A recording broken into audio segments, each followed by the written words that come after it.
온라인 예배 에티켓. 당신은 준비된 예배자입니까?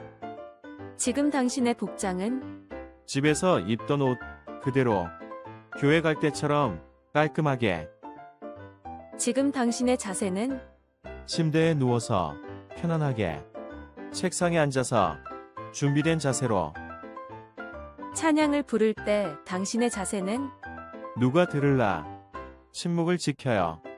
마음을 다해 소리내어 찬양해요. 기도할 때 당신의 자세는 누가 보지도 않는데 다른 짓 좀 하면 어때? 마음과 정성을 다하여 진심으로 당신의 예배 자세는 어떤 모습인가요? 준비된 몸과 마음으로 하나님께 영광 돌리는 거룩한 예배 시간 되시기 바랍니다.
안녕하십니까? 오늘도 저녁 예배에 오신 우리 모든 성도님들을 주의 이름으로 환영합니다. 오늘 우리가 함께 나누게 될 말씀은 생애의 빛 제9장 사업과 생애라는 제목의 말씀입니다. 이번 과는 제목이 조금 딱딱합니다. 사업과 생애. 하지만 이 장의 원래의 의미는 그리스도인 된 우리가 하나님을 믿으며 평생 해야 할 도전이 무엇인가에 대한 이야기입니다. 특별히 이번 단계에서는 성장한 그리스도인들이 하여야 할 진정한 사업이 무엇이며 어떠한 생애를 살아야 하는지에 대하여 함께 공부해 보려고 합니다. 생애의 빛 77페이지에 있는 말씀입니다. 우리 구주의 기쁨은 타락한 자들을 향상시키고 구원하는 데 있었다. 그분은 당신 자신을 구원하고자 애쓰지 않고 자원하는 마음으로 십자가에서 치욕과 죽음을 당하셨다. 천사들 역시 우리의 행복을 위해 활동한다. 그것이 그들의 기쁨이다. 이기적인 사람들은 가난한 자, 병든 자, 그리고 죄 많은 자들을 돕기 위하여 그들 자신을 낮추기를 원하지 않는다. 그러나 그 일은 죄 없는 천사들이 하는 일이다.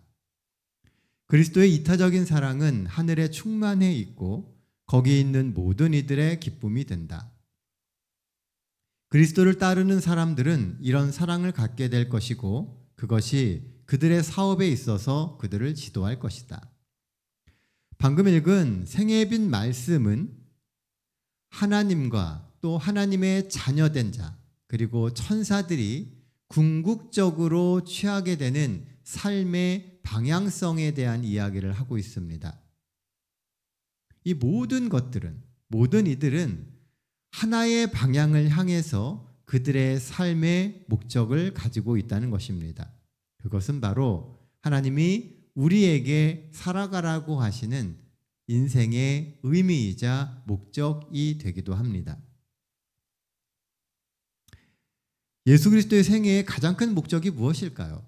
예수님께서 이 땅에 오셔서 십자가에 달리시고 또 우리를 위하여 돌아가신 그 이유가 무엇일까요?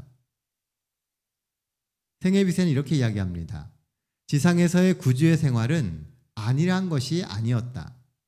그러나 그분은 잃은 자들을 구원하는 일에 결코 지치지 않으셨다. 그분은 출생에서 죽음에 이르기까지 이기심 없는 생애를 사셨다. 그분은 어려운 일과 피곤한 여행에서 결코 벗어나려고 하지 않으셨다. 그분께서는 인자가 온 것은 섬김을 받으려 함이 아니라 도리어 섬기려고 하고 자기 목숨을 많은 사람의 대속물로 주려 함이니라 라고 말씀하셨다. 여기 보면 예수님께서는 이 땅에 태어나셔서 십자가에서 돌아가시는 그 순간까지 끊임없이 이기심이 없는 삶을 사셨다는 겁니다. 사실 예수님께서 이 땅에서 사셨던 삶의 모습은 그리 쉽고 편안한 삶이 아니었습니다. 탄생하면서부터 예수님의 목숨을 노리는 헤롯의 위험이 있었고 그것을 피해 멀리 애국까지 가서 타향살이를 하셔야만 됐습니다. 그리고 헤롯이 죽은 이후에도 돌아오셔서도 목수로서 평생 살았습니다. 옛날의 목수는 요즘의 목수하고 많이 다릅니다. 옛날 목수는 정말 그 지역에서도 가장 가난한 자 그리고 소유물이 없는 그런 사람들이 목수였습니다. 예수님은 아주 어려서부터 피곤한 삶을 살아가셨어요. 가진 것도 없었고 또 생계를 위해서 정말 많은 일을 하셔야만 되는 그런 상황 가운데서 사셨습니다. 하지만 그분은 잃은 자를 구원하는 일에 결코 지치지 않으셨고 또 하나님께서 허락하신 이 땅에서의 삶의 그 모습을 벗어나려고 하지도 않으셨다는 겁니다. 맡기신 사명을 충분히 다 하시면서 사랑과 희생을 나누는 것을 늘 기뻐하셨다는 것이죠. 우리 교회에 어린아이들이 많이 하는 것 중에 패스파인더라고 하는 것이 있습니다. 패스파인더라고 하는 말의 뜻은 길을 찾는 사람들이라고 하는 뜻이죠. 어두워져가는 이 세상 가운데서 무엇이 진정한 구원의 길이고 무엇이 진정한 삶의 길인지에 대해서 같이 연구하고 또 그렇게 살아가고자 하는 이들이 바로 패스파인더입니다. 이 패스파인더 활동의 기본 이념은 구원과 봉사입니다. 구원과 봉사라고 하는 두 가지 삶의 목적을 가지고 패스파인더는 운영이 돼요.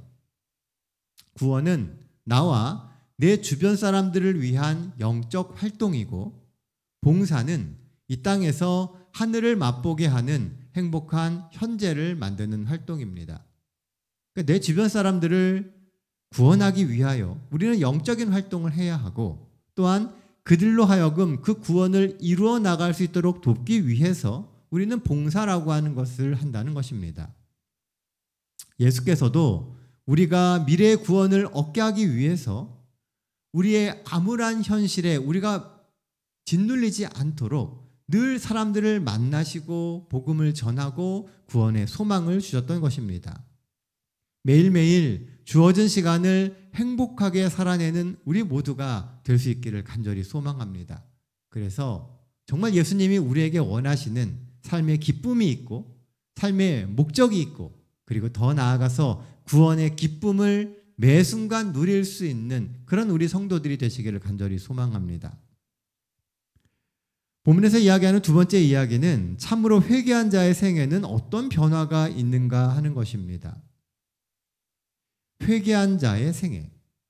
어찌 보면 알 것 같기도 하고 모를 것 같기도 한 것이 이 회개한 자의 생애입니다. 우리가 그리스도의 은혜를 받게 되면 우리 역시 다른 사람들을 돕고자 원하게 될 것이다. 하나님을 진실로 사랑하는 사람은 누구든지 이러한 욕망을 갖게 될 것이다. 우리가 그리스도의 은혜를 받았다면 우리의 마음 가운데 다른 이들을 돕고자 하는 마음이 생겨날 수밖에 없다는 겁니다. 왜냐하면 우리 역시 그런 도움을 받아서 오늘 이 자리에 섰고 그리스도인이 되었기 때문에 그렇습니다. 우리가 그리스도께로 나아오자마자 우리는 다른 사람들에게 이야기하고자 갈망하게 된다. 우리가 그리스도 안에서 얼마나 좋은 친구를 발견했는지 모든 사람이 알기를 원한다. 우리를 구원하고 정결케 하는 진리는 우리 마음속에 갇혀 있을 수 없다. 우리가 그리스도의 의의 옷을 입게 되면 우리는 그분에 대하여 다른 사람들에게 말하지 않을 수 없게 된다. 여기 보면요, 우리가 그리스도의 은혜를 누리고 살아간다면 자연스럽게 우리가 만난 그 예수님을 전할 수 있는 마음이 생기고 기회가 생기고 더 나아가서 그렇게 하고자 하는 마음의 욕심이 생긴다는 것입니다. 신앙은 추상적이고 관념적인 것을 현실적이고 실제적인 변화로 갖고 가는 작업입니다. 우리가 매일의 삶 속에서 머릿속에 있는, 또 때때로는 말씀 속에 있는 어떠한 개념들을 우리의 삶에 가지고 와서 실제로 이루는 것이 그리스도인의 삶의 모습이라고 하는 것이죠. 그러므로 하나님의 사랑을 받은 우리는 그 사랑을 우리의 삶을 통하여 표현할 수 있게 되는 것이고, 그것이 우리의 인생의 사업이고 나아갈 방향이 되는 것입니다. 하나님께서 봉사사업을 인간에게 맡기신 이유가 그럼 무엇일까요? 하나님께서는 하늘 천사들에게 당신의 사랑과 희망의 기별을 전하도록 요청할 수 있으셨다. 또한 그분은 다른 방법을 사용할 수도 있으셨다. 그러나 그분께서는 무한하신 사랑으로 우리를 당신의 조력자가 되도록 택하셨다. 우리는 그리스도와 천사들과 함께 일하며 그분의 축복과 기쁨을 같이 나눌 수 있다. 우리는 이런 이타적인 사업을 통하여 향상될 수 있다. 이타적인 사업은 우리를 뭐 한다고요? 향상시킨다는 겁니다. 우리가 그분의 고난을 같이 받을 때 우리는 긍휼의 마음으로 그리스도와 상통하게 된다. 우리가 다른 사람들을 도와줄 때마다 우리는 더욱 즐거운 마음으로 그분의 일을 하게 되고, 우리의 구주께로 더 가까이 가게 된다. 우리가 주의 일을 하면 할수록 우리는 그리스도의 마음을 더 많이 이해할 수 있고요. 우리 마음 가운데 그리스도의 마음이 자리 잡히게 됩니다. 그리고 결국 그것이 우리로 하여금 그리스도께 더 다가가게 만들고 우리의 삶을 통하여 더 많은 이들을 그리스도께 이끄는 힘이 될 수 있다는 거죠. 성화라고 하는 것은요, 내가 정말 의지를 가지고 의롭게 살려고 결단하고 결심하고 노력해서 이루는 것이 아닙니다. 진정한 성화는 우리가 그리스도의 마음을 자꾸 갖는 거예요. 그리스도처럼 생각하고 그리스도의 마음으로 세상을 바라보고 우리 주변의 영혼들을 바라보게 될 때 그것이 곧 성화가 된다는 겁니다. 왜냐하면 예수님께서 우리 마음에 계셔서, 나의 마음에 계셔서 내가 행하고 말하는 그 모든 일들 가운데 역사하시게 되기 때문에 그렇습니다. 그래서 자연스럽게 성화되게 되는 것이죠. 은혜 중에 자라날 수 있는 유일한 방법이 무엇이라고요? 은혜 안에서 자라나는 유일한 길은 그리스도께서 우리로 하도록 요구하신 일을 하는 것이다. 예수께서 우리로 하여금 하라고 하시는, 하기를 원하시는 그 일을 하는 것이 우리가 은혜 안에서 자라나게 되는 유일한 길이라는 겁니다. 우리는 할 수 있는 대로 다른 사람을 도와줄 필요가 있다. 왜냐하면 다른 사람들을 돕는 것이 곧 영적 훈련이기 때문이다. 운동을 함으로 몸이 튼튼해진다. 우리의 그리스도인 생애를 튼튼하게 유지하기 원하면 우리는 일을 해야 한다. 그리스도 안에서 온전한 그리스도인으로, 건강한 그리스도인으로 살기를 원한다면 우리는 일을 해야 된다는 거예요. 하나님이 나에게 맡기신 일. 이 땅에서 우리가 그리스도를 대신해서 그리스도의 역군으로, 일꾼으로 우리가 해야 할 그 일을 감당하며 사는 것입니다. 그리스도께서 우리에게 살아가길 원하시는 길이 있어요. 우리가 이런 삶을 살면 좋겠다라고 우리에게 주시는 사명들이 있습니다. 그 사명을 이루고 그 길을 살아가게 될 때 우리는 자연스럽게 그리스도 안에서 성화되고 자라나서 더 의로운 사람이 될 수 있게 되는 것입니다. 우리가 하나님의 축복을 받기만 하고 아무것도 하지 않으면 우리의 그리스도인 생애는 건전하거나 강하게 되지 못할 것이다. 주지 않고 받기만 하는 것은 먹기만 하고 일하지 않으면서 살고자 하는 것과 같다. 팔과 다리를 사용하지 않는 사람은 미구에 팔, 다리를 움직일 힘을 잃어버리게 된다. 하나님께서 주시는 힘을 사용하지 않는 그리스도인은 더 이상 그리스도 안에서 자라나지 못한다. 그런 사람은 이미 가지고 있는 힘마저 잃어버리게 된다. 여기 보면은 아주 무서운 이야기가 나와요. 계속 우리가 받기만 하고 그것을 나누지 못하고 또 우리가 하나님께서 맡기신 그 일들을 감당하지 않고 계속 그냥 쉬기만 한다면 어느 순간 우리에게 있던 그 많은 영적인 능력들이 다 사라지고 말 거라는 것입니다. 성경은 우리가 받은 바 은혜를 계속 나누어야 한다고 말합니다. 이 말은 우리가 희생해야 되고 가진 것을 내어놓아야 한다라고 하는 의미가 아닙니다. 내 것을 나누라는 이야기가 아니에요. 우리가 희생해야 된다는 얘기가 아니라는 겁니다. 살기 위해서 하나님이 우리 삶에 주신 은혜가 우리 안에 고여서 썩지 않게 하라는 겁니다. 물도요, 들어오기만 하고 나가지 않으면 결국은 썩습니다. 나가는 것이 아까워 보일 수 있어요. 힘들고 귀찮아 보일 수 있습니다. 그러나 그것이 곧 물을 순환하게 만들고 결국 그것이 깨끗하고 좋은 물을 만드는 것처럼 우리에게 임하는 하나님의 능력도 우리를 통해서 계속 고이지 않고 나아가게 될 때 건강하고 능력 있는 힘이 되는 것입니다. 선순환의 과정을 거쳐서 널리 세상을 이롭게 하는 신앙인의 삶을 우리가 살아야 함을 의미하는 것이죠. 그리스도인의 힘은 받은 바 은혜를 나눌 때 더 강해집니다. 그래서 세상에서 그리스도인들이 소금처럼 묻혀 들어가고 그들에게 영향력을 끼치고 그들이 살아갈 길을 가르쳐주고 그들 가운데 리더가 되어서 또 이웃이 되어서 그들을 이끌고 올바른 방향으로 끌고 가게 될 때 비로소 정말 능력 있는 그리스도인이 우리가 될 수 있게 되는 겁니다. 어쩌면 이 세상은요, 그렇게 능력을 발휘해주는, 영향력을 발휘해주는 그리스도인을 기다리고 있을지 모릅니다. 하나님은 그 일을 하라고 저와 여러분들을 부르신 겁니다. 그러니 오늘 우리에게 주어진 이 기회의 시간에 하나님이 맡기신 그 일을 위하여 힘을 다하겠노라고 다시금 결심하실 수 있는 이 저녁 되시기를 간절히 소망합니다. 자, 그러면 교회의 사명은 무엇이며 누가 그 책임을 가지고 있는가? 그리스도께서는 인간을 구원하기 위하여 당신의 교회를 이용하신다.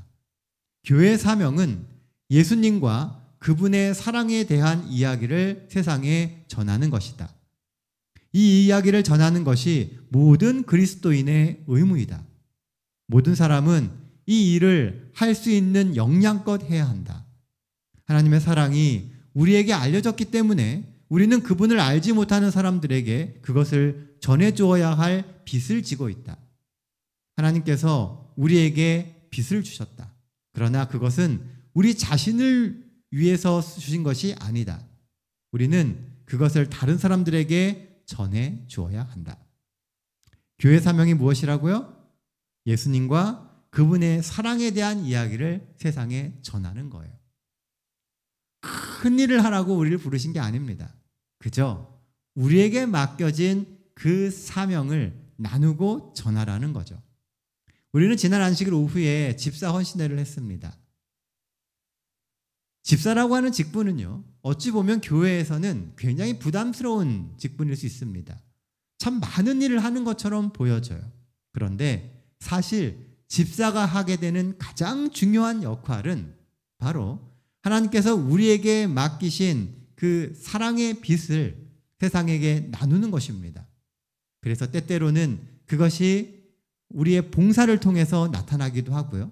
어떤 경우에는 우리의 희생을 통해서 나타나는 것처럼 보일 때도 있습니다. 그런데 그 각각의 역할들을 우리가 감당하려고 할 때 하나님께서 우리의 삶에 부어주시는 능력이 있음을 우리가 경험하게 되는 것이죠. 우리의 사업과 책임이 충실하게 이행되어야 할 곳은 그래서 우리가 만나는 모든 사람들과 있는 그곳입니다. 그리스도를 위한 모든 일들은 반드시 멀리 떨어져 있는 나라에서만 이루어지는 것이 아니다. 우리의 사명은 바로 가정 안에 있을 수도 있다. 우리는 그분을 위하여 가정에서, 교회에서, 이웃에서 일할 수 있다. 우리는 친구들 사이에서, 그리고 우리가 하는 사업과 관련된 사람들을 대상으로 일할 수 있다. 우리가 있는 모든 장소에서, 모든 곳에서 우리는 그리스도를 위하여 일할 수 있다는 겁니다. 그게 우리에게 맡겨진 사업이에요. 그리고 그게 우리가 살아가야 할 생애인 것입니다. 생애비 81페이지입니다. 많은 사람들은 다른 사람들이 그들보다 일할 준비를 더 잘 갖추었다는 이유를 들어 그리스도를 섬기는 일을 회피하고자 해왔다. 어떤 사람들은 특정한 일을 하도록 수련을 쌓은 사람들만이 하나님께 봉사하도록 요구당하고 있다고 생각한다. 그들은 그 사업과 보상에 참여하도록 부르심을 받고 있지 않다고 생각한다. 그러나 이것은 예수님께서 말씀하신 이야기 속에 나타난 방법이 아니다. 그분께서는 주인이 종들을 불러 각각 일들을 주었다고 말씀하셨다. 하나님은 각각의 사람들에게 고유한 일들을 주셨어요. 하나님은 여러분에게도 맡기신 일이 있다는 겁니다. 그게 눈에 보이는 일이 아닐 수도 있습니다. 어쩌면 내가 마음속에 품고 있는 그 문제를 해결해야 되는 것일 수도 있어요. 또 어떤 이는 정말 몸으로 나타내는, 정말 성실하게 몸으로 보여줘야 하는 일을 맡기실 수도 있습니다. 우리의 역할은 각각 다르지만, 맡겨진 사명은 다 다르지만 중요한 것은 이 모든 일들을 각각에게 하나님이 주셨다는 거예요. 그리고 나보다 더 잘 준비된 사람은 없습니다. 하나님은 가장 적합한 사람에게 각각의 적합한 일들을 맡기신 것이기 때문에 그렇습니다. 그러니 특정한 누군가에게만 그런 사명이 주어졌다고 생각하지 마시고 오늘 나에게 주신 사명이 무엇인지 기도하며 구할 수 있는 우리가 되기를 간절히 소망합니다. 마지막으로 생애예비 82페이지에 있는 말씀을 읽고 마무리하도록 하겠습니다. 우리는 하나님을 위해 일할 어떤 중요한 시기를 기다려서는 안 된다. 우리는 보다 큰 일을 할 수 있을 때까지 기다릴 필요가 없다. 우리는 다른 사람들이 우리를 어떻게 생각할 것인가에 대해서 염려해서는 안 된다.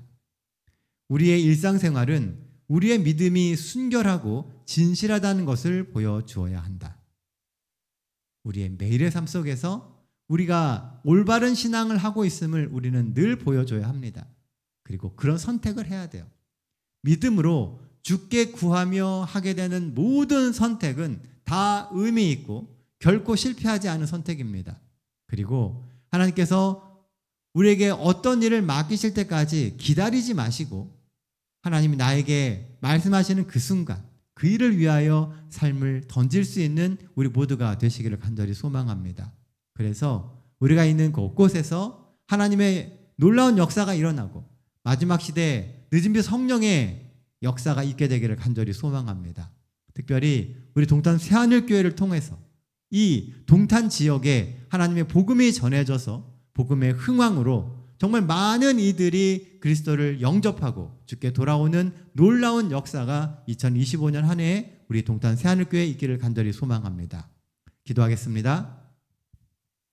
은혜로우신 아버지 하나님, 늘 삶의 주인이 되셔서 우리들의 삶을 지키시고 이끄시고 동행하여 주심을 인하여 감사드립니다. 아버지 하나님, 때때로 우리가 살아가면서 한없이 우리 자신이 연약해 보이고 부족해 보일 때가 있습니다. 하나님, 그 모든 순간마다 하나님께서는 우리를 가치 있게 보시고 우리에게 일을 맡겨주시며 나눠주신 그 일을 통해서 우리가 정말 가치 있는 존재로 성장할 수 있도록 이끄시고 계심을 저희가 깨닫게 됩니다. 늘 용기를 갖도록 하여 주시고 그리스도인으로서 자신감을 갖고 우리 앞에 놓여지는 모든 상황과 또 세상을 향해 나아갈 수 있도록 하나님 도와주시옵소서. 그래서 우리가 걸어가는 걸음걸음마다 그리스도의 아름다운 향기가 풍겨나고 우리가 걷는 흔적마다 정말 수많은 영혼들이 그리스도를 바라보고 돌아오는 역사가 있게 하여 주시옵소서. 저희가 이제 더 이상 기다리지 않고 정말 열심히 주신 말씀대로 실천하며 살려고 합니다. 하나님, 저희에게 힘을 더해 주시고 용기를 더해 주셔서 2025년 정말 주님 안에서 주께서 사용하시는 가장 값진 도구로 거듭나는 저희 모두가 되게 하여 주시옵소서. 이 한 주도 하나님 함께 하여 주시고 역사해 주시고 힘으로 이끌어 주시옵기 바라오며 우리 구주 되시는 예수님의 이름으로 기도드립니다. 아멘.